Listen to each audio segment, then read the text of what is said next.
Friends, Frederick, good afternoon. It's Drew Hopley coming at you briefly here with just a little word of encouragement, particularly to our buyers out there.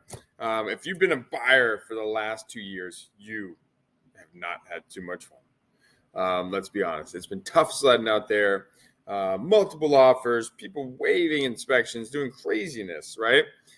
Waiving appraisals, all kinds of wild stuff. So here's a trend we've been monitoring over the last 60 days. And I think it's now there's enough data and there's enough evidence that it's really probably here to stay, at least in the short term. Okay. So buyers sort of move like a flock of birds, right? Like when the flock gets going in a certain direction, it's really hard to slow down the momentum.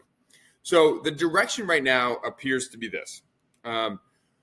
We have fewer showings and fewer offers on our listings pretty much across the board, depending on not dependent on price point. And what does that mean, right? That means that it's just not as competitive as it's been for the last 18 months, 2 years. Is it still a seller's market? Yes, absolutely. A seller's market is defined really by supply and demand metrics, and we still have very little supply. But this is a word of encouragement. If you've been a buyer who was like, get me out of this, this is terrible. It does feel like, and we're seeing it slow down a little bit.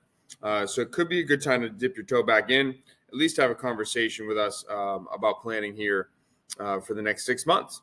So let's keep monitoring this together. As always, there's no bad questions. If you guys want to bounce anything off us, let us know.